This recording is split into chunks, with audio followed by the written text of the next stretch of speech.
नमस्कार प्रिय साथियों, आप सभी का स्वागत है सीयूईटी पाठशाला में और मैं मानस मिश्रा। आप सभी देख रहे हैं सीयूईटी पाठशाला पर निराला बैच से आप सभी जुड़े हुए हैं और आप लोगों की सीयूईटी पीजी हिंदी की तैयारी चल रही है। तो तैयारी को आगे बढ़ाते हुए और तैयारी की इसी प्रक्रिया में जो प्रयोजनमूलक हिंदी इकाई 4 आपके सिलेबस में लगा हुआ है उसको हम लोग पढ़ रहे थे और इससे पहले जो दो वीडियोस जा चुके हैं, इसमें परिचयात्मक कक्षा थी पहली वीडियो, दूसरी वीडियो में कुछ परिभाषाएं थी, पारिभाषिक शब्दावली थी, तो उसको कवर किया गया था। इसमें हम लोग कुछ जो मानक भाषा थी या मानक भाषा क्या होती है और संपर्क भाषा क्या होती है उसको हम लोग बता चुके हैं। अब हम बातचीत करेंगे जो राष्ट्रभाषा होती है, राजभाषा होती है या संपर्क भाषा। संपर्क भाषा को हमने पिछली वीडियो में बता दिया है कि संपर्क भाषा क्या होती है। ये एक कॉन्टैक्ट लैंग्वेज होती है जिसमें क्या होता है, जिसमें केंद्र राज्य केंद्र, देश विदेश और व्यक्ति व्यक्ति, इन सभी के बीच में जो एक संपर्क स्थापित किया जाता है और जिसका माध्यम होती है भाषा, वो संपर्क भाषा कहलाती है। ठीक है, जैसे कि भारत में अधिकांशतः एक जिले से दूसरे जिले के बीच में जब भी कोई संपर्क स्थापित करना होता है तो हम लोग हिंदी भाषा का प्रयोग करते हैं। ठीक है, और जब हमको दूसरे अंतर्राष्ट्रीय स्तर पर जाना होता है तो इंटरकॉन्टिनेंटल मतलब इसी महाद्वीप की बात की जाए या एशिया की बात की जाए तो एशिया महाद्वीप में अधिकांशतः कुछ देश ऐसे हैं जहां पर हम हिंदी में ही बातचीत कर लेते हैं, लेकिन ऑफिशियली रूप से या औपचारिक रूप से कहा जाए तो अधिकांशतः अंग्रेजी या इंग्लिश का प्रयोग किया जाता है। तो वो एक संपर्क भाषा ग्लोबल वैश्विक स्तर पर जो संपर्क भाषा के रूप में है वो इंग्लिश है, और राजकीय स्तर या राष्ट्रीय स्तर पर जो भारतीय स्तर पर जो संपर्क भाषा के रूप में है वो हिंदी के रूप में है। आज भी हमारे जो 10 बड़े राज्य हैं, ठीक है, वो हिंदी को अपनी राजकीय भाषा के रूप में मानते हैं। राजकीय भाषा क्या होती है अभी हम आपको बताएंगे। राजकीय भाषा क्या होती है, राष्ट्रीय भाषा क्या होती है, राज्य भाषा क्या होती है, राजभाषा क्या होती है और त्रिभाषा सूत्र क्या होता है, आगे इसी वीडियो में हम लोग सभी लोग बातचीत करेंगे। तो भारत का लगभग 43.6% जो जनसंख्या है वो हिंदी को अपनी मातृभाषा मानती है, और जो 43.6% भाषा भाषी हैं वो हिंदी के न केवल भोजपुरी क्षेत्र से, अवधी क्षेत्र से हैं, ब्रज बुंदेली, कन्नौजी, गढ़वाली, जितने भी क्षेत्र हैं हिंदी के, उन सभी क्षेत्रों से हैं। आपको इन्फॉर्मेशन होना चाहिए, जानकारी होनी चाहिए कि हिंदी की कितनी बोलियां हैं। तो 18 बोलियां हैं। ठीक है, आप लोग गलत प्रश्न मत करिएगा कि हिंदी की कितनी बोलियां हैं। 18 बोलियां हैं। बोलियों पर एक पर्टिकुलर कक्षा ली जाएगी। हालांकि जब हम हिंदी साहित्य का इतिहास आप लोगों को पढ़ा रहे थे तो उस दौरान भी हमने एक बार बोलियों की चर्चा, और आदिकाल के दौरान भी बोलियों की चर्चा हमने आप सभी से की थी। फिर भी जब भी एक अलग से वीडियो बना दिया जाएगा उसका। तो संपर्क भाषा तो हम लोग समझ चुके थे। ठीक है, संपर्क भाषा में ज्यादातर तकनीकी शब्दावली का प्रयोग नहीं होता है क्योंकि ज्यादातर सामान्य जन भाषा का प्रयोग करते हैं संपर्क भाषा में। जैसे ये हम आपसे बातचीत कर रहे हैं, तो यदि हम आपसे बातचीत कर रहे हैं बहुत ही तर्कपूर्ण तरीके से और एक वैज्ञानिक शब्दावली और एक अलग प्रकार की भाषा का प्रयोग करेंगे तो शायद आप लोग ना समझ पाए उस भाषा को। तो इसीलिए ये भाषा जो संपर्क भाषा थी उसकी बात कर रहे थे। राष्ट्रभाषा, ठीक है, या नेशनल लैंग्वेज, नेशनल लैंग्वेज, ठीक है, नेशनल लैंग्वेज या नेशनैलिटी का जो कॉन्सेप्ट है तभी से आया जब हमारा भारत देश आजाद हो गया, लेकिन ऐसा नहीं है। भारत के आजाद होने के पहले भी हमारे यहाँ एक राष्ट्रीय भाषा होना था। ठीक है, तो पहले किसी ने संस्कृत को माना क्योंकि संस्कृत में ही सारा काव्य लिखा जाता था। राष्ट्र की ऐसी भाषा जो राष्ट्र के ज्यादा से ज्यादा लोग समझ सकें, बोल सकें, पढ़ सकें और उसमें अपनी रचनाएं भी लिख सकें, तो ऐसी भाषा राष्ट्रभाषा कहलाती है। राष्ट्र के हित के लिए होती है और राष्ट्र के उत्थान के लिए वो आगे काम करती है। तो ऐसी भाषा को कहते हैं हम राष्ट्रभाषा। राष्ट्रभाषा का संबंध राष्ट्र की परंपरा, संस्कृति तथा सभ्यता से जुड़ा हुआ होता है। ठीक है, किसी भी राष्ट्र की भाषा में उसकी संस्कृति जुड़ी होती है। यदि भारत की संस्कृति देखा जाए तो भारत की संस्कृति बहुआयामी संस्कृति है, विविधता है यहाँ पर भारतीय संस्कृति में, इसलिए यहाँ पर बहुत सारी भाषाएं हैं और भाषा एक संस्कृति को रिप्रेजेंट करती है। यदि मैंने कह दिया कि राई नृत्य, राई की जो संस्कृति है या फिर नौटंकी वाली जो संस्कृति है, वो आप उत्तर भारत में चले जाइए नहीं मिलेगा। ठीक है, मध्य भारत में ही वो आपको मिलेगा, खासतौर से मध्य भारत में बुंदेलखंड के क्षेत्र में ये राई और इस तरीके की अवधारणा है। यदि हम कह दें कि बिहू जैसी अवधारणा है या बिहू संस्कृति भी है और बिहू लोक नाट्य भी है, असम साइड का है बिहू, ठीक है, तो उस क्षेत्र की है। तो भारत में बहुत ज्यादा बहु भाषिकता भी है और उसी के साथ भारत बहु संस्कृतियों का भी एक राष्ट्र है। इसलिए यहाँ पर कोई एक भाषा या कोई एक संस्कृति नहीं है, बहुत सारी संस्कृतियां, बहुत सारी भाषाएं हैं, इसीलिए भारत की कोई राष्ट्रभाषा नहीं है। आप लोग दिमाग में बैठा लीजिए, राष्ट्रभाषा क्या होती है? राष्ट्रभाषा किसी भी राष्ट्र की भारतीय संस्कृति, किसी भी राष्ट्र की संस्कृति, सभ्यता और वहाँ के परिवेश को, वहाँ की परंपराओं को आपको प्रदर्शित करती है। लेकिन भारत में बहुत सारी संस्कृतियां हैं, बहुत सारी सभ्यताएं हैं, इसलिए भारत की कोई भी एक राष्ट्रभाषा नहीं है। आप लोग से यदि पूछा जाए कि हिंदी राष्ट्रभाषा है, तो नहीं, हिंदी राजभाषा है। ठीक है। राष्ट्रभाषा को लोक भाषा या लिंगुआ फ्रांक भी कहा जाता है, ये आपको कहीं नहीं मिलेगा। लिंगुआ फ्रांक या लोक भाषा किसे कहा जाता है? राष्ट्रभाषा को कहा जाता है।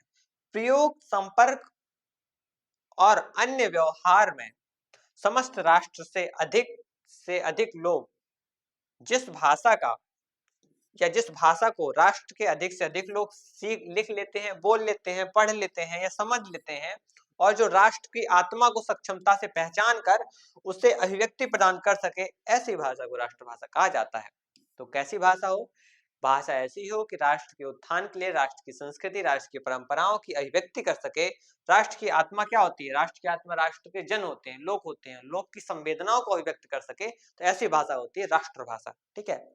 किसी भी भाषा को राष्ट्रभाषा बनने के लिए कौन कौन से प्रमुख चीजें होनी चाहिए, ये आप लोग याद कर लीजिएगा। और पूछता है, क्या पूछेगा कि किसी भी भाषा को राष्ट्रभाषा बनने के लिए कौन सी चीजें आवश्यक हैं या कौन से तत्व आवश्यक हैं। तो महात्मा गांधी ने भी इसके लिए बहुत सारे प्रयास किए थे, मुंशी प्रेमचंद जी ने बहुत सारे प्रयास किए थे राष्ट्रभाषा बनने के लिए, हिंदी के लिए। कौन कौन सी चीजें होनी चाहिए, एक बार देख लेते हैं। पहली बड़ी चीज, उसे सरकारी कर्मचारी आसानी से सीख सकें, क्योंकि भारत में यदि आप कामकाज की भाषा को ज्यादा सुलभ नहीं बनाएंगे तो लोग नहीं समझ सकेंगे। इसलिए पहली बड़ी शर्त है कि उसे सरकारी कर्मचारी आसानी से सीख सकें, ताकि कामकाज की भाषा भी उसे बनाया जा सके, मतलब ऑफिशियल लैंग्वेज होना उसका जरूरी है। दूसरा है, वह समस्त भारत में धार्मिक, आर्थिक तथा राजनीतिक संपर्क के माध्यम के रूप में प्रयोग के लिए सक्षम हो। ठीक है। मतलब कि धार्मिक स्थानों पर भी उस भाषा का प्रयोग हो, राजनीतिक स्थानों पर भी, और जो भी नेता लोग हैं वो कोई भी चीज बताएं तो वो उसी भाषा में बताएं, उसी भाषा में बातचीत करें। तो भारत में तो ऐसा है नहीं। आप उत्तर भारत चले आइए तो आपको पहाड़ी लैंग्वेज, पहाड़ी भाषा मिलेगी। आप दक्षिण भारत चले आइए तो आपको तमिल और तेलुगु और मलयालम और कन्नड़, ये सारी भाषा मिलेंगी। आप मध्य भारत में आएंगे तो आपको हिंदी मिलेगी। आप पश्चिम बंगाल साइड चले आइए, पूर्वी भारत के साइड, तो आपको मैथिली, अवधी, बंगाली, मगही और बंगाली और फिर असमी और मणिपुरी, ये सारी भाषाएं मिलेंगी। आप पश्चिम साइड जाएंगे तो आपको गुजराती, राजस्थानी, ये सारी भाषाएं आपको देखने को मिलेंगी, महाराष्ट्री भी। ठीक है। तो इतनी सारी भाषा विविधता होने के बावजूद भारत में अधिकांशतः आप देख रहे होंगे वर्तमान समय में हिंदी के भाषण नेता लोग दे रहे हैं। ठीक है। हिंदी में बातचीत हो रही है, संयुक्त वार्ताएं होती हैं, प्रधानमंत्री नरेंद्र मोदी जाते हैं, वैश्विक सम्मेलन करते हैं, हिंदी का प्रयोग करते हैं, और टेलीप्रॉम्प्टर होता है, उसके माध्यम से वो लोग समझते हैं और देखते हैं। टेलीप्रॉम्प्टर क्या होता है? आप लोग समझ रहे होंगे, ये टेलीप्रॉम्प्टर हमने यहाँ शब्द का इस्तेमाल किया। तो टेलीप्रॉम्प्टर होता है कि सामने आपके शब्द चल रहे होते हैं, ठीक है, और आप उसको देख देख कर आप बातचीत करते हैं या बोलते रहते हैं। वो सामने जो व्यक्ति दर्शक बैठा हुआ है उसको लगेगा कि ये एक क्लियर स्क्रीन है, लेकिन जो सामने बोल रहा होता है उसको वो शब्द चलते हुए दिखाई देते हैं, तो वो पढ़ते जाते हैं। सेम चीज न्यूज चैनल्स इसका उपयोग ज्यादा करते हैं। न्यूज में जो भी न्यूज चलती है वो सामने एक टेलीप्रॉम्प्टर लगा होता है, उस पे शब्द चलते रहते हैं। ठीक है। चौथी बड़ी चीज है, सारे देशों से सीखने में आसानी हो, मतलब सारे देश उसको आसानी से सीख सकें, आसपास पड़ोस के देश। ठीक है, ऐसी कोई भाषा हो। पांचवा है, ऐसी भाषा को चुनते समय अस्थायी या क्षणिक परिस्थितियों को महत्व ना दिया जाए। जैसे कि कुछ भाषाएं ऐसी हो सकती हैं कि जो आपकी मुख्य धारा, अर्थात जैसे कि इंग्लिश है। इंग्लिश में अब कोई फ्रेंच कुछ लोग बोल रहे हो या फिर कुछ लोग डच बोल रहे हो, तो उनको नजरअंदाज कर दिया जाए, ज्यादा आबादी कौन सी भाषा बोल रही है उसको ध्यान दिया जाए। तो इसलिए कहा जाता है कि अस्थायी क्षणिक परिस्थितियों को महत्व ना दिया जाए। तो भारत की कोई राष्ट्रभाषा नहीं है, और यदि बनती है तो वो हिंदी ही बन सकती है, क्योंकि हिंदी एकमात्र ऐसी भाषा है जो कि भारत की आत्मा, भारत की राष्ट्र की अभिव्यक्ति करने में सक्षम है, भारत की हर एक चीज को अभिव्यक्त करती है। तो महात्मा गांधी जी का यहाँ पर एक प्रमुख कथन आ जाता है, पूछ सकता है ये भी, भारतीय भाषाओं में केवल हिंदी ही एक ऐसी भाषा है जिसमें उपर्युक्त सभी गुण विद्यमान है। ठीक है। तो ये महात्मा गांधी जी ने किसमें कहा था, ये भी मैं लिख देता हूँ। हरिजन एक पत्रिका निकलती थी महात्मा गांधी की, हरिजन। ठीक है। तो हरिजन नामक पत्रिका में महात्मा गांधी जी ने इसको कोट किया था। तो ये कुछ जानकारियां थी कि एक राष्ट्रभाषा क्या होती है और राष्ट्रभाषा बनने के लिए कौन कौन सी चीजें होनी चाहिए, वो चीजें आप लोग याद रखिए। ठीक है, आगे हम बात करेंगे कि त्रिभाषा सूत्र। ठीक है, त्रिभाषा सूत्र क्या होता है? अभी भी न्यू एजुकेशन पॉलिसी जो आई हुई है एनईपी 2020 न्यू एजुकेशन पॉलिसी में फिर से त्रिभाषा सूत्र लाया गया है। त्रिभाषा सूत्र का मतलब है तीन भाषाओं का एक सूत्र फॉर्मूला बनाया गया। फॉर्मूला क्या होगा वो हम आपको बताएंगे। ठीक है, पहले देख लीजिए, सर्वप्रथम 1956 ईस्वी में केंद्रीय शिक्षा सलाहकार बोर्ड, आप लोग पहले ये देख लीजिए कौन लाया था। सन 1956 ईस्वी में केंद्रीय शिक्षा सलाहकार बोर्ड ने भाषा के सूत्र की सिफारिश की थी और ये त्रिभाषा सूत्र क्या था? हिंदी तर का मतलब है हिंदी के इतर जो भी भाषा भाषी है, भाषी राज्यों में प्रत्येक विद्यार्थी को मोटे तौर पर क्षेत्रीय भाषा, जिसके अंतर्गत उसके प्रदेश, राज्य, हिंदी तथा अंग्रेजी सीखनी है। इसके विपरीत हिंदी राज्यों में प्रत्येक विद्यार्थी को हिंदी तो सीखनी ही है, एक अन्य क्षेत्रीय भाषा भी सीखनी है और अंग्रेजी सीखनी है। इसके पीछे उद्देश्य यह रहा था कि सारे देश में छात्र जीवन में ही विद्यार्थियों अपनी भाषा के साथ हिंदी सीखेंगे। इस तरह हिंदी सौम्य संपर्क भाषा के रूप में स्थापित हो जाएगी। कहने का आशय ये है कि जो हिंदी तर राज्य थे, हिंदी तर राज्य जैसे कि तमिलनाडु, जैसे कि ओडिशा और पश्चिम बंगाल या मणिपुर या असम या इधर महाराष्ट्र या कर्नाटका, तो ऐसे राज्य हिंदी तर राज्य जहां पर हिंदी नहीं बोली जाती है, तो वहां पर लागू किया गया था कि आप लोग अपनी क्षेत्रीय भाषा जो भी आपकी तेलुगु, मलयालम, कन्नड़, वो सीखिए, इसके बाद हिंदी सीखिए और अंग्रेजी सीखिए। तो मतलब तीन भाषाएं आपको सीखनी है। जहां हिंदी बोली जा रही थी वहां पर क्या था, आपको हिंदी तो सीखनी ही है, आपको अपनी क्षेत्रीय बोली या क्षेत्रीय भाषा सीखनी है, जैसे कि राजस्थानी, जैसे कि मारवाड़ी, जैसे कि जो भी है, गुजराती। इसके बाद आपको अंग्रेजी भी सीखनी है। तो मतलब क्षेत्रीय भाषा, हिंदी और अंग्रेजी, ये तीन भाषाएं आपको सीखने को दी जाती हैं। वर्तमान समय में क्या हुआ है, वर्तमान समय में एक एनईपी आई है, उसके अकॉर्डिंग है आपको क्षेत्रीय भाषा सीखनी है, क्षेत्रीय भाषा। ठीक है, फिर आपको अंग्रेजी सीखनी है, अंग्रेजी सीखनी है, अंग्रेजी मतलब अंग्रेजी या फिर कोई इंटरनेशनल लैंग्वेज सीखनी है। ठीक है, अब तो अंग्रेजी ऑब्लिक हो गया ना, इंटरनेशनल लैंग्वेज सीखनी है, और तीसरी आपको हिंदी सीखनी है। ठीक है, हिंदी के क्षेत्र के हैं तो आपको संस्कृत भी सीख सकते हैं आप। ठीक है, तो मतलब तीन भाषाएं आपको अब आप सीख सकते हैं। तो ये न्यू एजुकेशन पॉलिसी भी में भी अभी लागू हो चुका है। तो त्रिभाषा सूत्र के बाद इसका फॉर्मूला क्या है? तो फॉर्मूला में हमने आपको बता ही दिया कौन कौन सी है। मातृभाषा रहेगा, ठीक है, मातृभाषा आपको सीखनी है। मातृभाषा के अलावा आपको हिंदी सीखनी है और अंग्रेजी सीखनी है। तो बात वही है। ठीक है, अब हम बात करेंगे राजभाषा के बारे में, जो कि बहुत घुमा फिरा के प्रश्न पूछा जाता है राजभाषा को लेकर। राजभाषा क्या है, राजभाषा क्यों जरूरी है और किन किन स्टेट्स में ऐसी अवधारणाएं हैं। तो राजभाषा अंग्रेजी के ऑफिशियल लैंग्वेज शब्द से बना है, जिसका मतलब होता है कि एक ऐसी भाषा जो कानूनी तौर पर या सरकारी कामकाज की भाषा हो। ठीक है, राजभाषा का सीधा अर्थ है कि सरकारी कामकाज की भाषा। सरकारी कामकाज की भाषा हमारे यहाँ दो है, एक है हिंदी और एक अंग्रेजी। लेकिन संविधान क्या कहता है? संविधान में 14 सितंबर 1949 ईस्वी को, ठीक है, जो राजभाषा बनी भारत की वह थी हिंदी। कौन सी राजभाषा थी? ठीक है, हिंदी। उसमें कहा गया है आर्टिकल 343 में कहा गया है कि भारत की राजभाषा हिंदी होगी, लिपि देवनागरी होगी और जो अक्षर होंगे, जो न्यूमेरिक नंबर होंगे, वो अंतरराष्ट्रीय रोमन लिपि के होंगे, अर्थात 1 2 3 ये अंतरराष्ट्रीय होंगे और ये जो है लिपि देवनागरी होगी और राजभाषा हिंदी होगी और राजलिपि देवनागरी होगी। तो ये जो राजभाषा का कॉन्सेप्ट था वो 1943 में 1949 में 1949 ईस्वी में हमारे भारत की संविधान में लागू हुआ था। इसलिए हम लोग इसको अच्छे से पढ़ते हैं। भारत के संविधान के अध्याय 17 के अनुच्छेद 343 में कहा गया है कि संघ की भाषा क्या होगी? हिंदी और लिपि देवनागरी होगी। तो अपने भारत के 10 बड़े राज्य कौन से हैं? उत्तर प्रदेश, मध्य प्रदेश, राजस्थान, बिहार, इधर झारखंड, छत्तीसगढ़, मध्य प्रदेश और ऊपर चले जाए उत्तराखंड और चंडीगढ़, दिल्ली। तो कुल मिलाकर ऐसे 10 बड़े राज्य, उनमें क्या है, राजभाषा के तौर पर हिंदी को हम लोग पढ़ते हैं, समझते हैं और लोग बोलते हैं और उसमें रचनाएं भी लिखते हैं। तो ये राजभाषा थी। ठीक है, आगे हम देखते हैं। अतः किसी भी प्रकार के सरकार ने विधानांग या कार्यांग अथवा न्यायांग के कार्यकाल के लिए माध्यम के रूप में युक्त संवैधानिक मान्यता प्राप्त भाषा ही राजभाषा है। मतलब कि विधानमंडल, उस राज्य के विधानमंडल, एक प्रकार से समझिए विधानमंडल, ठीक है, कार्यपालिका, कार्यपालिका और न्यायपालिका, न्यायपालिका,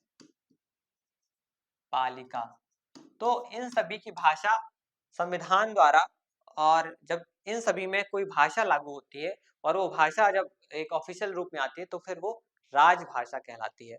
ठीक है, इस संविधान के अनुच्छेद इसे संविधान के अनुच्छेद 343 से शुरू किया गया और 351 तक भारतीय संघ की भाषा के रूप में स्वीकृति मिली। ठीक है, तो 343 से 351 तक के जो भी अनुच्छेद है उनमें राजभाषा का कॉन्सेप्ट है। ठीक है, खासतौर से इसमें 343 में क्या कहा गया, 343 में कहा गया कि हिंदी ही संघ की भाषा क्या होगी, संघ की भाषा हिंदी होगी। ओके, लिपि देवनागरी होगी। 348 है जिसमें हाई कोर्ट और सुप्रीम कोर्ट की भाषा क्या होगी, भाषा हिंदी। ठीक है, तीसरा है जो सबसे बड़ा है 351, इसमें कहा गया है हिंदी के प्रचार प्रसार के लिए, हिंदी के प्रचार प्रसार के लिए, प्रचार प्रसार के लिए। तो मुख्यतः देखा गया कि 343, 348 और 351 तीन ऐसे आर्टिकल्स हैं, तीन अनुच्छेद ऐसे हैं जिसमें हिंदी के लिए बातचीत की गई है और हिंदी को वरीयता प्राप्त है। तो ये थे हमारी जो राजभाषा थी। लास्ट जो है, last but not the list, ठीक है, राज्यभाषा क्या होती है। राज्यभाषा क्या होती है आपको बता दूं कि जो भाषा किसी विशिष्ट राज्य में प्रमुख रूप से प्रयुक्त होती है उसे राज्यभाषा कहते हैं, या इसे स्टेट लैंग्वेज भी कहा जाता है, राजभाषा या स्टेट लैंग्वेज। ठीक है, अब आप कहेंगे कि आपने तो अभी कहा था कि किसी राज्य की राजभाषा हिंदी ही होती है, राजभाषा क्योंकि तौर पर हिंदी को अपनाया गया ऐसे राज्यों में जो हिंदी बोलते हैं वहां पर, बाकी अन्य राज्यों में स्वतंत्रता थी कि आप लोग अपनी अपनी स्टेट लैंग्वेज दूसरी बदल सकते हैं। इसका संबंध प्रादेशिक भाषा या रीजनल लैंग्वेज, देखिए प्रादेशिक भाषा को क्या कहा जाता है, रीजनल लैंग्वेज, और इसी को राजभाषा का भी दर्जा प्राप्त है, से भी लिया जाता है। किसी राज्य की राजभाषा उसकी राजभाषा भी हो सकती है, हमने आपको बताया किसी राज्य की राजभाषा स्टेट लैंग्वेज उसकी ऑफिशियल लैंग्वेज भी हो सकती है, लेकिन जरूरी नहीं है कि जो हमारी ऑफिशियल लैंग्वेज है वो प्रत्येक स्टेट की स्टेट लैंग्वेज हो। कैसे, मैं अभी बताता हूँ। जैसे संविधान की 8वीं अनुसूची में मणिपुरी भाषा नहीं थी, ठीक है, स्टार्ट में नहीं थी, लेकिन वह उस समय भी मणिपुर की राजभाषा थी, है ना।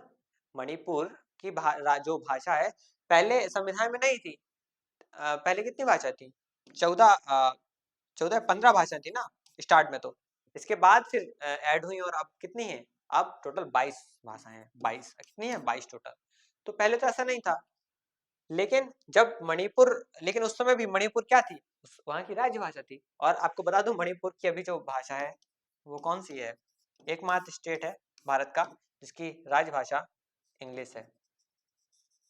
इंग्लिश नहीं आ रही है आपको, चलिए आइए मणिपुर सीख के आ जाइए, ठीक है, ओके।